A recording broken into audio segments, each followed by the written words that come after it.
Hello students, this is Shailja Goyal from Goyal institute of commerce. Students, आज हम बड़ा ही इंटरेस्टिंग टॉपिक कर रहे हैं +1 micro economics, that is producers equilibrium. ये टॉपिक स्टूडेंट्स को काफ़ी टफ लगता है, मीन्स उनको ये नहीं समझ में आता। ज़्यादातर बच्चे मुझसे यही पूछते हैं कि मैम इसमें डायग्राम कैसे बनाने हैं, प्रोड्यूसर इक्विलिब्रियम का मतलब क्या है। तो हम इसको ईजीएस्ट वे में करने की कोशिश कर रहे हैं। ठीक है, देखिए नोट्स आपके सामने हैं। देखिए स्टूडेंट्स, क्या है, सबसे पहले आपको ये पता होना चाहिए कि प्रोड्यूसर इक्विलिब्रियम है क्या। प्रोड्यूसर इक्विलिब्रियम मींस जहां पर प्रोड्यूसर को मैक्सिमम प्रॉफिट हो रहा है। क्लियर? मैक्सिमम प्रॉफिट की कंडीशन देखिए क्या है। आपने प्रीवियस चैप्टर में एक मार्जिनल कॉस्ट का कंसेप्ट पढ़ा होगा और दूसरा आपने मार्जिनल रेवेन्यू का कंसेप्ट पढ़ा होगा। देखिए, जब हम प्रोड्यूसर की बात करते हैं, प्रोड्यूसर मींस जो प्रोडक्शन करता है। जब वो प्रोडक्शन करेगा तो ऑब्वियसली उसका मेन फोकस किसके ऊपर होगा? अपने खर्चों के ऊपर। वो ये देखेगा कि जो मैं खर्चे कर रहा हूँ कौन कौन से, फिक्स्ड कॉस्ट या वेरिएबल कॉस्ट। तो जो मेरी प्रोडक्शन है और उस प्रोडक्शन से मैं जितना कमा रहा हूँ उससे मेरे एटलीस्ट खर्चे पूरे हों, तभी उसको फायदा होगा। अब खर्चे कौन कौन से हैं? फिक्स्ड कॉस्ट है और क्या है? वेरिएबल कॉस्ट है। तो यहाँ पर हम ये देखेंगे कि एक प्रोड्यूसर कब तक प्रोडक्शन करेगा, एटलीस्ट उसके वेरिएबल खर्चे पूरे होने चाहिए। फिक्स्ड कॉस्ट हम ये अज्यूम कर लेंगे कि वो अनअवॉइडेबल कॉस्ट है, बाद में भी कवर कर लेगा, लेकिन एटलीस्ट वो अपनी इनकम से, अपने रेवेन्यू से एटलीस्ट वेरिएबल कॉस्ट तो कवर करे। क्लियर है? इसलिए इस चैप्टर में हम कॉस्ट को भी कंसिडर करेंगे और रेवेन्यू को कंसिडर करके ये देखेंगे कि प्रोड्यूसर कहाँ पर इक्विलिब्रियम में होता है। तो उसके लिए देखिए कंडीशन क्या है स्टूडेंट्स। तो प्रोड्यूसर इक्विलिब्रियम कहाँ पर होता है? Where MR is equal to क्या है? MC। तो ये एक मेन कंडीशन है प्रोड्यूसर इक्विलिब्रियम की, कि प्रोड्यूसर कहाँ पर इक्विलिब्रियम में होगा। इक्विलिब्रियम मींस उसको मैक्सिमम प्रॉफिट कहाँ पर होगा। तो एक प्रोड्यूसर को मैक्सिमम प्रॉफिट होगा जहां पर उसका MR इज इक्वल टू क्या है? MC। अब MR क्या था? Marginal revenue. ये आपने रेवेन्यू के चैप्टर में पढ़ा हुआ है। Marginal revenue means addition in income, addition in total revenue. क्यों हो रहा है addition in total revenue? By selling one more unit of output. Clear है? देन मार्जिनल कॉस्ट क्या है? MC, marginal cost. तो मार्जिनल कॉस्ट क्या है? Similarly like MR, marginal cost भी एडिशन इन टोटल कॉस्ट है। टोटल कॉस्ट में addition, total cost में एडिशन क्यों हो रहा है? क्योंकि आप और यूनिट प्रोड्यूस कर रहे हो। Why producing one more unit of output. Obviously जब आपकी टोटल कॉस्ट में एडिशन होगा तो उस एडिशन को हम क्या बोलते हैं? Marginal cost. अब आप लोगों को ये चीज पता होगा, थ्योरी ऑफ कॉस्ट में आपने अच्छे से पढ़ लिया होगा कि जो टोटल कॉस्ट है, यहाँ पे थोड़ा सा मैं बता देती हूँ। टोटल कॉस्ट क्या है? Summation of TFC plus TVC। Total cost students कभी भी जीरो नहीं होती, ये आपको पता होगा। क्यों नहीं होता? क्योंकि even at zero level of output TC आती है। क्यों आती है? क्योंकि हमारा जो TFC है वो क्या है? कांस्टेंट रहता है। TFC कभी भी जीरो नहीं होती। टोटल फिक्स्ड कॉस्ट ये तो पड़ेगी ही पड़ेगी, इसको अनअवॉइडेबल कॉस्ट बोलते हैं। तो चाहे आप 0 यूनिट प्रोड्यूस करो, आपकी TFC तो आएगी ही आएगी। ठीक है, ये आपका TFC है। तो उस टाइम पे टोटल वेरिएबल कॉस्ट, जब आप कुछ प्रोड्यूस ही नहीं कर रहे तो टोटल वेरिएबल कॉस्ट क्या है?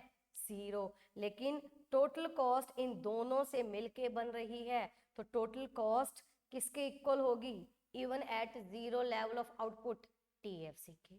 इसलिए टोटल कॉस्ट कभी भी 0 नहीं होती।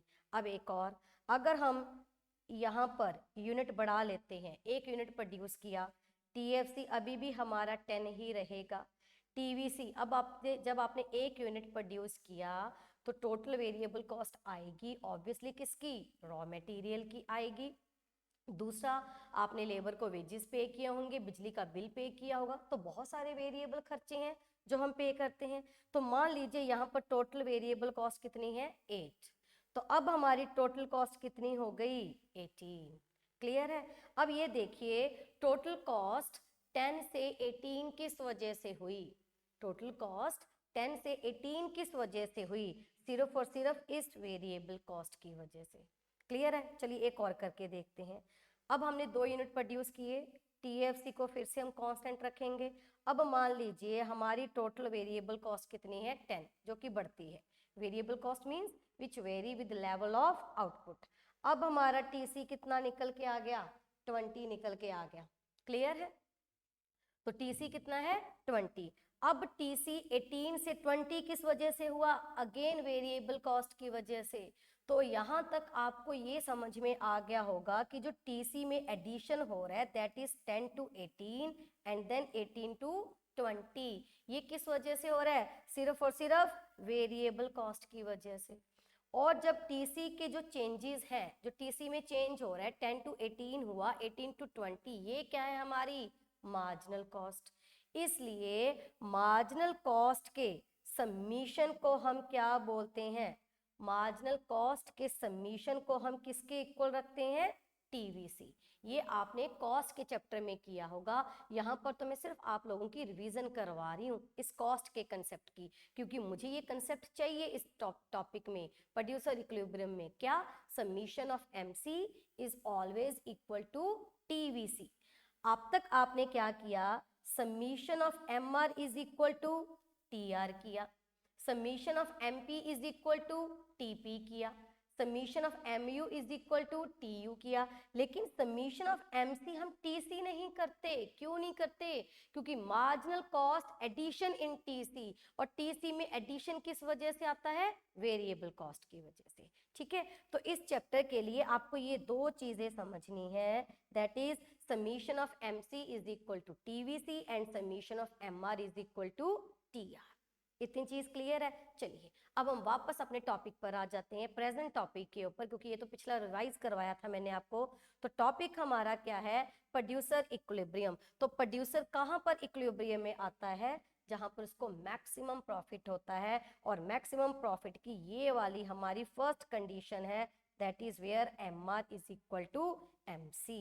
क्लियर है। अब हम इसको अंडरलाइन कर देते हैं, बोल्ड कर देते हैं। ये हमारी कंडीशन है प्रोड्यूसर इक्विलिब्रियम की, where M R is equal to M C, क्योंकि यहां पर इसको क्या होगा, मैक्सिमम प्रॉफिट होगा। ये कैसे होगा, ये हम एक टेबल से समझेंगे। ठीक है। चलिए दूसरी कंडीशन कर लेते हैं। दूसरी कंडीशन क्या है, M R is equal to M C तो है, दूसरी क्या है, M C cuts M R from below.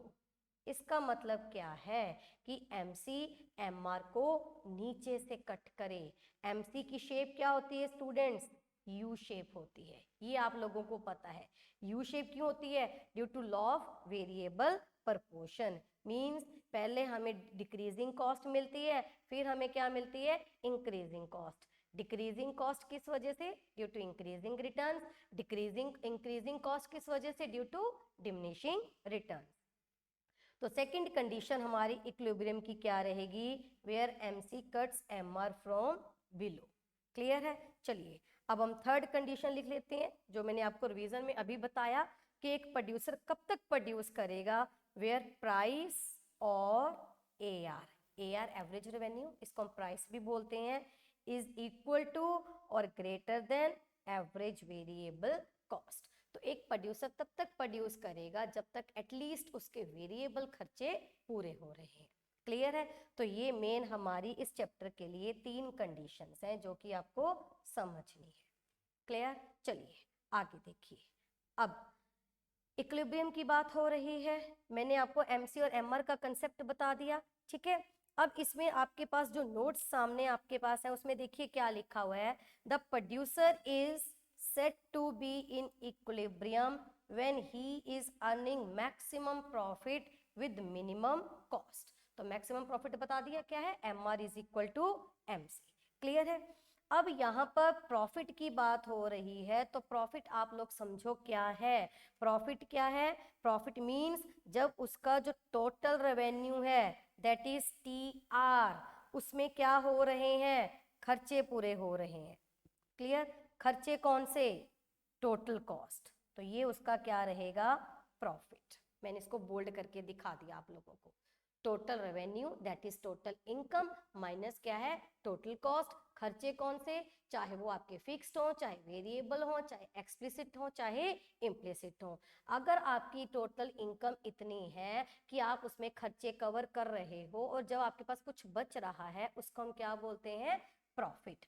अब यहाँ पर इकोनॉमिक प्रॉफिट क्यों लिखा है, क्योंकि अगर आपने ध्यान से कॉस्ट का चैप्टर पढ़ा है तो उसमें sum of explicit plus implicit cost किसके इक्वल बताया है, इकोनॉमिक कॉस्ट। तो जब हम टोटल रेवेन्यू में से इकोनॉमिक कॉस्ट माइनस करते हैं तो क्या आता है हमारे पास, इकोनॉमिक प्रॉफिट। क्लियर है। दूसरा, यहां पर अगर हम एक और यहां पर लिखा हुआ है टोटल रेवेन्यू में सिर्फ और सिर्फ एक्सप्लिसिट कॉस्ट माइनस करें, टोटल रेवेन्यू में से सिर्फ और सिर्फ एक्सप्लिसिट कॉस्ट या अकाउंटिंग कॉस्ट माइनस करें तो जो प्रॉफिट हमारे पास आएगा उसको हम क्या बोलेंगे, अकाउंटिंग प्रॉफिट बोलेंगे। यहाँ पर नोट्स में गलती से कॉस्ट लिखा हुआ है, इसको हम कट कर देते हैं, तो यहाँ पर हम क्या लिखेंगे, अकाउंटिंग प्रॉफिट। क्लियर है। तो ये दो बातें आपको याद रखनी है, क्या, टोटल रेवेन्यू में से जब हम टोटल कॉस्ट माइनस करेंगे दैट इज इकोनॉमिक कॉस्ट, तो जो बचेगा उसको हम इकोनॉमिक प्रॉफिट बोलते हैं। सिमिलरली जब हम सिर्फ और सिर्फ एक्सप्लिसिट कॉस्ट माइनस करेंगे तो जो बचेगा उसको हम क्या बोलेंगे, explicit, that is accounting profit only. इतनी चीज क्लियर है। चलिए, तो यहाँ पर अब हम वापस एमआर और एमसी पर आ जाते हैं। तो अब आप देख रहे हो कि यहाँ पर आपके पास एक टेबल है। देखिए स्टूडेंट्स, कंडीशंस भी ये तीन लिखी हुई हैं जो मैंने आपको बता दी। Condition number 1 that is MR is equal to MC, second MC cuts MR from below, and third P और एआर इज इक्वल टू और ग्रेटर देन क्या आ रहा है, एवरेज वेरिएबल कॉस्ट। अब आपके सामने एक टेबल है, इस टेबल को ध्यान से देखो क्या है। अब टेबल में हम ये अज्यूम करेंगे कि हमारी जो ये फर्म है वो क्या है, परफेक्ट कॉम्पिटिटिव फर्म है। परफेक्ट कंपटीशन में क्या होता है, एक फर्म का जो एआर होता है वो क्या रहता है, कांस्टेंट। अब यहाँ पर मैं डायग्राम बनाने जा रही हूँ। एआर जब कांस्टेंट होता है, एआर मतलब प्राइस, अगर एआर कांस्टेंट होता है तो एमआर भी क्या रहता है, कांस्टेंट। ये आप लोगों ने रेवेन्यू के चैप्टर में पढ़ा होगा। क्लियर है। अब यहाँ पर ये जो टोटल रेवेन्यू टोटल कॉस्ट दे रखे है ना, इसको आप कंसिडर मत करो, आप सिर्फ ये मार्जिनल रेवेन्यू वाला देखो। तो हमने यहाँ पर क्या कंसिडर किया, मार्जिनल रेवेन्यू क्या है, कांस्टेंट, दैट इज 20 और मार्जिनल कॉस्ट क्या जा रही है, देखिए पहले कॉस्ट डिक्रीज हो रही है फिर क्या हो रही है, इंक्रीज हो रही है। मतलब एमसी हमारा क्या जा रहा है, यू शेप, ये होगी जी हमारी एमसी। पहले कॉस्ट डिक्रीज हो रही है फिर इंक्रीज हो रही है। अब आप ध्यान से देखो इस डायग्राम को, एमसी और एमआर दो जगह पर इक्वल हो रहे हैं, देख रहे हो आप। इसको मैं पॉइंट दे देती हूँ, पॉइंट ए, और यहां पर मैं दे देती हूँ पॉइंट ई। क्लियर है। एमसी और एमआर दो जगह पर इक्वल हो रहे हैं। टेबल में भी देखो कहाँ कहाँ इक्वल हो रहे हैं, इसको हाईलाइट करते हैं। एक जब हम 2 यूनिट प्रोड्यूस कर रहे हैं वहां पर इक्वल हो रहे हैं, और जब एक प्रोड्यूसर 5 यूनिट्स प्रोड्यूस कर रहे हैं तब भी वो क्या है, एमआर और एमसी इक्वल हो रहे हैं। हो रहे कि नहीं हो रहे। चलिए, तो इस पॉइंट पर भी वेट, हाँ जी, इस पॉइंट पर भी एमआर और एमसी इक्वल हो रहे हैं, that is 2 unit, MC is equal to MR, और यहाँ पर भी एमसी इज इक्वल टू क्या है, एमआर है। अब देखना ये है कि किस पॉइंट पर प्रोड्यूसर को मैक्सिमम प्रॉफिट हो रहा है। तो पहली कंडीशन तो हमें मिल गई, where M R is equal to M C, तो ये हमारे सामने दो पॉइंट है, इसको हम देख लेंगे कि कौन सा सही है। दूसरी कंडीशन क्या बताई, M C cuts M R from below. अब देखना ये जो एम सी है यहाँ पर ऊपर से कट करके आ रहा है, और जब वो नीचे से कट करके जा रहा है तब भी वो इक्वल हो रहा है। मतलब इस कंडीशन के अकॉर्डिंग हमें ई पॉइंट सही लग रहा है, where M C cuts M R from below, नीचे से कट करके जाए। इतनी चीज क्लियर है। चलिए फिर भी हम करके देखते हैं। अब ये हमारा आउटपुट है, ओ क्यू दे देते हैं, ठीक है। इसको हम वाई एक्सिस के नाम से दे देते हैं। यहाँ पर हम लिखेंगे क्वांटिटी है, लिखना लिख दो अदरवाइज छोड़ दो। तो ये हमारा क्या है, प्राइस या कॉस्ट। क्लियर है। अब चलिए यहाँ पर भी MC और MR इक्वल हो रहे हैं, इसको मैंने डॉटेड लाइन में किया और इस लाइन को मैं थोड़ा सा बोल्ड कर रही हूँ, ठीक है। चलिए अब देखिए इसको हम एक समझते हैं। वर्किंग नोट आप बनाओगे जब भी ऐसा क्वेश्चन आता है तो आप क्या लिखोगे, व्हेन वी प्रोड्यूस, वी मतलब प्रोड्यूसर है हम, when we produce 2 units of output, जब हम 2 यूनिट ही प्रोड्यूस कर रहे हैं तब क्या हो रहा है। देखिए जब हम 2 यूनिट प्रोड्यूस कर रहे हैं तब summation of MR summation of MR कितना हो रहा है, देखिए 20 + 20 दैट इज 40, ये आप करके देखोगे। एंड समीशन ऑफ एमसी का समीशन कितना आ रहा है 42, दैट इज 22 + 20। अच्छा समीशन ऑफ एमआर क्या बताया था मैंने आपको, टीआर।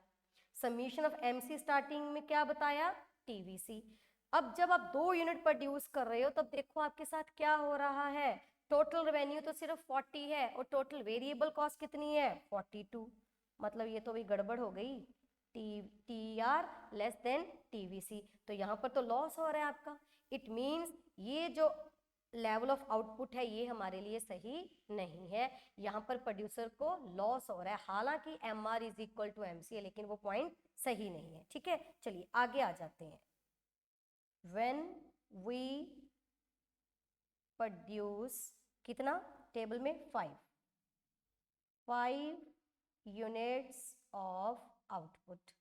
अब जब आप 5 यूनिट प्रोड्यूस कर रहे हो तब आप MR का टोटल करो, ऐसे ही आपको वर्किंग नोट बनाने हैं, ठीक है। MR 20 × 5 कितना हो गया 100, और इस लेवल पर आपका MC शायद ये 96 आएगा, करके देख लेते हैं। MC summation of MC 20 + 22 + 18 + 16 + 20 ji 96, clear है। अब MR का समीशन क्या बताया मैंने, TR।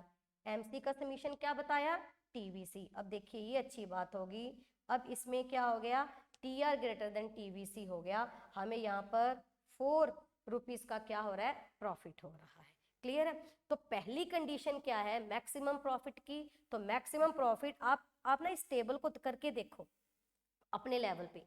2 यूनिट पर करके देखा लॉस हो रहा था, जब हम 3 4 करके देखेंगे ना उसमें प्रॉफिट होगा, लेकिन इतना नहीं होगा जितना 5 यूनिट्स पर हो रहा है। अब अगर आप 4 पर करके देखोगे ना, 4 यूनिट्स पर भी 4 रुपए का ही प्रॉफिट आ रहा है और 5 पर भी 4 रुपए का प्रॉफिट आ रहा है। तो जब हमारे पास 4 यूनिट प्रोड्यूस करने पर भी 4 रुपीज का प्रॉफिट आ रहा है और 5 यूनिट्स प्रोड्यूस करने पर भी 4 रुपीज का प्रॉफिट आ रहा है, तब एक प्रूडेंट प्रोड्यूसर क्या करेगा, कितना प्रोड्यूस करेगा, 4 या 5, ऑब्वियसली 5 यूनिट, क्लियर है। तो फर्स्ट कंडीशन क्या मिल गई, MR is equal to MC, कहां पर, जहां पर उसको मैक्सिमम प्रॉफिट हो रहा है, वो मैंने एक टेबल से प्रूव कर दिया, ठीक है। सेकंड कंडीशन क्या थी, MC cuts MR from below, नीचे से कट करके जाए, तो ये नीचे से कट करके जा रही है। और थर्ड कंडीशन क्या बताई, AR और प्राइस इज इक्वल टू और ग्रेटर देन AVC। अब देखिए AR है AVC है तो ये एवरेज में है, इसको हम टोटल में भी तो लिख सकते हैं क्या, TR TVC, तो ये तीनों कंडीशन पूरी होगी। तो इस डायग्राम के अकॉर्डिंग, इस टेबल के अकॉर्डिंग, इस वर्किंग नोट के अकॉर्डिंग हमारे पास इक्विलिब्रियम पॉइंट क्या निकल के आ रहा है, E, जहां पर क्या है MC is equal to MR है और एक प्रोड्यूसर को क्या मिल रहा है, मैक्सिमम प्रॉफिट, बस इतना और कुछ नहीं है, ठीक है। ये आप लोगों को समझ में आया। चलिए ये देखिए, ये आपके नोट्स में डायग्राम बनी हुई है, ये इसका सारा लिखा हुआ है। चलिए अब हम आगे कर लेते हैं, ये ब्रेक इवन पॉइंट में आपको जाते जाते बताऊंगी, ठीक है। सेकंड जो जहां पर क्वेश्चन आ जाता है, अब हम पेन का कलर चेंज कर लेते हैं इसमें। चलिए सेकंड हमारे पास क्वेश्चन आ जाता है एग्जाम में कि क्या होगा जब एक producer beyond equilibrium point produce करेगा। ये बड़ा इंपॉर्टेंट क्वेश्चन है, इसकी डायग्राम बनाते हैं। सबसे पहले क्वेश्चन लिखते हैं, what happens when we produce, we कौन, प्रोड्यूसर, ठीक है, sorry, when we produce beyond equilibrium point, ठीक है। इक्विलिब्रियम पॉइंट कौन सा है, E। चलिए ये हमारा क्वेश्चन है। देखिए अब हम इसकी डायग्राम बनाते हैं, ब्लैक कलर से बना लेते हैं डायग्राम।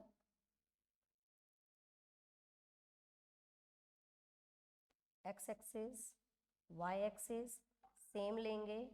एम आर क्या है हमारा, कांस्टेंट है क्योंकि हमने परफेक्ट कॉम्पिटिटिव मार्केट ली है। एम आर हम यू, एम सी हम यू शेप बना रहे हैं। इतनी चीज़ क्लियर है। अब ये हमारा इक्विलिब्रियम पॉइंट हमने ये भी डायग्राम में प्रूव किया कि नहीं किया। चलिए यहाँ पर लिखते हैं एक्स एक्सिस, ठीक है। तो ये हमारा इक्विलिब्रियम पॉइंट है जिसको मैं ई नाम दे रही हूँ। अब क्वेश्चन क्या कह रहा है कि क्या होगा जब एक producer beyond equilibrium point produce कर रहा है। तो बियॉन्ड इक्विलिब्रियम जाने के लिए थोड़ा सा आगे बढ़ना पड़ेगा। तो अगर हम इतना आउटपुट प्रोड्यूस करते हैं, मान लीजिए ये, ठीक है, समझ में आ रहा है डायग्राम में। अगर हम इक्विलिब्रियम पॉइंट से ज़्यादा प्रोड्यूस करते हैं, मतलब अब तक हमने ये बताया कि ओ क्यू क्वान्टिटी पर प्रोड्यूसर को मैक्सिमम प्रॉफिट हो रहा है। अब हम ये देखेंगे कि जब वो ओ क्यू से ओ क्यू 1 प्रोड्यूस करेगा तब प्रोड्यूसर को क्या होगा। अब आप खुद दिमाग लगाइए, जब एक प्रोड्यूसर प्रोडक्शन बढ़ाएगा ऑब्वियसली उसके खर्चे भी बढ़ेंगे, उसकी कमाई भी बढ़ेगी। क्लियर है। अब जब ये ऐसा हो रहा है, उसकी इनकम भी बढ़ेगी, उसकी कॉस्ट भी बढ़ेगी, तब देखेंगे किसमें क्या हो रहा है, इनकम ज्यादा बढ़ रही है या कॉस्ट ज्यादा बढ़ रही है। ठीक है, चलिए तो इसके लिए देखते हैं। यहाँ पर ना जब ये कॉस्ट बढ़ रही है तो मैं एक पॉइंट दे रही हूँ, यहाँ पर ए नाम दे देते हैं। ठीक है, चलिए तो क्या होगा, देयर विल बी, आप लिखोगे ऐसा, ठीक है, there will be increase in revenue. Revenue में इंक्रीमेंट होगा ना जब आप प्रोडक्शन ज्यादा करोगे। तो रेवेन्यू में कितना इंक्रीमेंट होगा, there will be increase in revenue by, कितना होगा। देखिए रेवेन्यू के लिए हम यहाँ पर ये पॉइंट एक और ले लेते हैं बी। जब हम OQ से OQ1 पर पहुंचे तो यहाँ पर मैं रेवेन्यू को दिखाने के लिए कलर, अलग कलर का पेन यूज कर लेती हूँ, पिंक। ठीक है, तो हमारा रेवेन्यू इतना बन गया, ये हमारा रेवेन्यू है। इतने से हमारा रेवेन्यू बढ़ जाएगा। देखोगे कैसे, जहां पर वो क्वांटिटी लाइन रेवेन्यू को टच कर रही है, ये इसका तरीका है। तो there will be increase in revenue by, revenue में कितना इंक्रीमेंट होगा, बाय आप नाम दोगे रेक्टेंगल का EBQ1 एंड Q।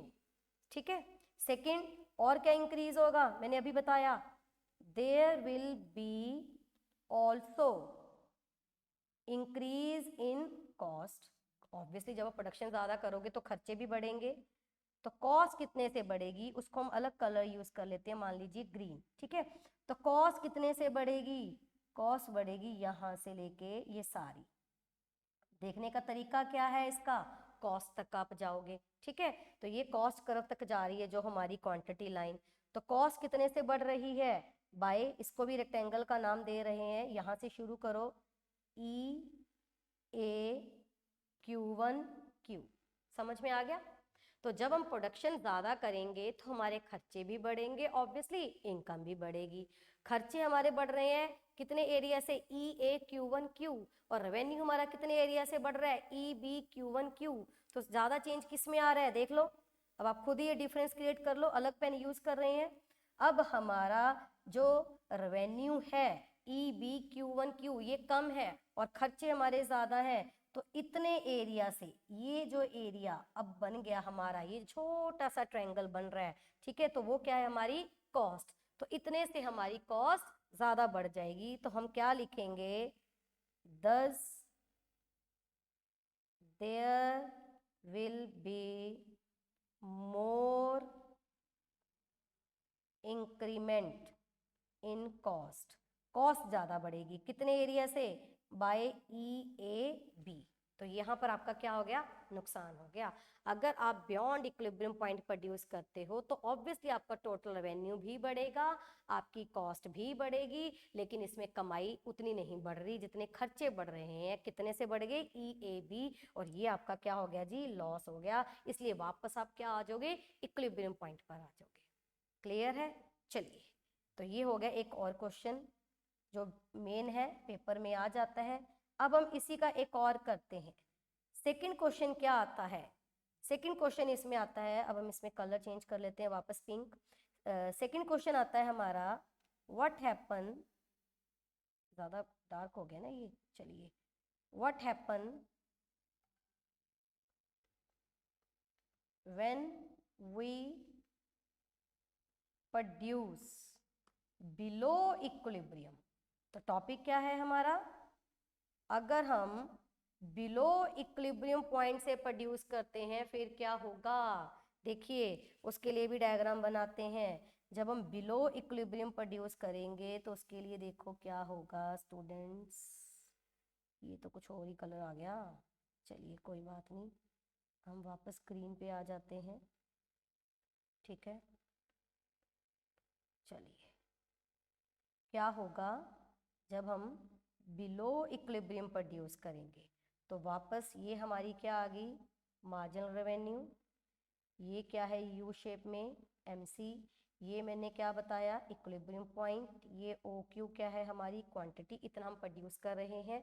अब टॉपिक है क्या होगा जब हम बिलो इक्विलिब्रियम प्रोड्यूस करेंगे, तो उसके लिए हम पीछे आ जाते हैं। ऑब्वियसली अब आप ये देखो, जब हम क्वांटिटी पहले से कम प्रोड्यूस करेंगे तो खर्चे भी हमारे कम होंगे और हमारी कमाई भी कम होगी। ठीक है, तो पीछे आ जाते हैं यहाँ पर Q1, तो यहाँ पर लिखो first point, there will be decrease या फॉल। ठीक है, मैं फॉल लिख देती हूँ, there will be fall in revenue by, revenue में कितना फॉल होगा, फिर हम लिखेंगे there will be fall in cost by, cost में कितना फॉल होगा। ठीक है, चलिए तो रेवेन्यू में कितना डिक्रीज होगा, कितना फॉल होगा, उसको देखने के लिए हम इस कॉस्ट लाइन को रेवेन्यू तक लेकर जाएंगे, लेकर। ठीक है, क्योंकि ऑब्वियसली लेकर जाना पड़ेगा। यहाँ पर हमने नाम दे दिया इसको ए, तो रेवेन्यू कितने से कम होगा, पीछे आ जाओगे तो ये कम होगा बाय ए ई क्यू Q1 से। ठीक है, इतने से तो आपका रेवेन्यू कम हो जाएगा, और कॉस्ट कितने से कम हो जाएगी, ये देखने के लिए आप यहाँ पर जाओगे, यहाँ पर भी एक पॉइंट दे देते हैं सी, कॉस्ट कितने से कम हो जाएगी, इतने से। ये वापस मैं पिंक कलर का ड्रॉ कर रही हूँ, इतने से हमारी कॉस्ट कम हो जाएगी, कॉस्ट कर्व को टच कर रही है, और पूरे एरिया से ए ई क्यू Q1 से रेवेन्यू कम हो जाएगा, तो कॉस्ट कम हो जाएगी बाय सी ई क्यू Q1 से। अब आपको डिफरेंस नजर आ रहा है, क्या ज्यादा कम हो रहा है, रेवेन्यू गिर गया ए ई क्यू Q1 से, कॉस्ट गिर गई सी ई क्यू Q1 से, तो कौन ज्यादा डिक्रीज हुआ, तो इसका कंक्लूजन क्या निकला, there is more fall of, किसका ज्यादा फॉल ऑफ हुआ है, रेवेन्यू का। क्यों, क्योंकि एरिया किसका बड़ा है, रेवेन्यू का, कॉस्ट का एरिया कम है, कितना, इतने से। इसको अलग कलर से कर लेते हैं, ये वाला कलर ब्लैक ही ले लेते हैं, चलिए इतना, ये वाला पोर्शन। ठीक है, मोर फॉल ऑफ रेवेन्यू कितना, बाय, लिखो गया ए ई सी। तो यहाँ पर दो बातें प्रूव हो गई, क्या, अगर हम बियॉन्ड इक्विलिब्रियम प्रोड्यूस करते हैं तब भी हमारा नुकसान है, क्योंकि हमारे खर्चे ज्यादा बढ़ेंगे बाय ए ई बी, आप डायग्राम में देख रहे हो। अगर हम बिलो इक्विलिब्रियम करते हैं तब भी हमारा नुकसान है ज्यादा, किसका, रेवेन्यू का, कितना, बाय ए ई सी। इसलिए अल्टीमेट पॉइंट ऑफ इक्विलिब्रियम कौन सा है, ये वाला, कौन सा, ये, दैट इज ई। तो आपको इसी लेवल पे प्रोड्यूस करना है, तभी एक प्रोड्यूसर को क्या हो रहा है, मैक्सिमम प्रॉफिट हो रहा है। बस अब देखिए इस चैप्टर में सिर्फ 3 डायग्राम है जिसमें बच्चे डरते हैं। क्या, एक तो क्वेश्चन आ जाता है प्रोड्यूसर इक्विलिब्रियम को एक्सप्लेन करो with the help of table and diagram, तो ये आप कर दोगे, बड़ा ही इजी टॉपिक है। फिर कई बार ये क्वेश्चन भी पूछ लेते हैं, what happens if we produce beyond equilibrium, एक क्वेश्चन, और दूसरा बिलो इक्विलिब्रियम, बस और तो कुछ नहीं है। पर मैंने आपको देखो कैसे डायग्राम बना के बता दिया है ना। चलिए अब नोट्स में देखिए क्या है स्टूडेंट्स, नोट्स में है ब्रेक इवन पॉइंट, तो ये आपको पता होना चाहिए, इसको हम बोल्ड करेंगे। ब्रेक इवन पॉइंट वो पॉइंट होता है in which firms earns no profit no loss, ना ही आपको प्रॉफिट हो रहा है ना ही आपको लॉस हो रहा है, और वो सिचुएशन क्या है, वो सिचुएशन होती है where T R is equal to T C और A R is equal to A C. इसको हम ब्रेक इवन पॉइंट भी बोलते हैं, इसको हम नॉर्मल प्रॉफिट की कंडीशन भी बोलते हैं। क्या बोलते हैं? Normal profit. नॉर्मल प्रॉफिट क्या होता है? Where A R is equal to A C. अब एक और चीज, ये कर ही रहे हैं जब पॉइंट्स, तो मैं आपको बता देती हूँ। Where T R is equal to TVC और A R is equal to AVC, फिर इसको हम क्या बोलते हैं? Shut down point. क्लियर है स्टूडेंट्स? तो 2 पॉइंट आपको याद रखने हैं, ब्रेक इवन क्या है, शट डाउन क्या है। शट डाउन तब जब आपका total revenue total variable cost के इक्वल है, वो शट डाउन पॉइंट है। क्यों है? क्योंकि उसके बाद अगर आप और प्रोडक्शन करते हो और आपके वेरिएबल खर्चे भी पूरे नहीं होते, T R less than TVC है, तब आपको आपका बिजनेस बंद करना पड़ जाता है। इसलिए ये हमारा शट डाउन है। और ब्रेक इवन क्या है? T R is equal to T C and A R is equal to A C.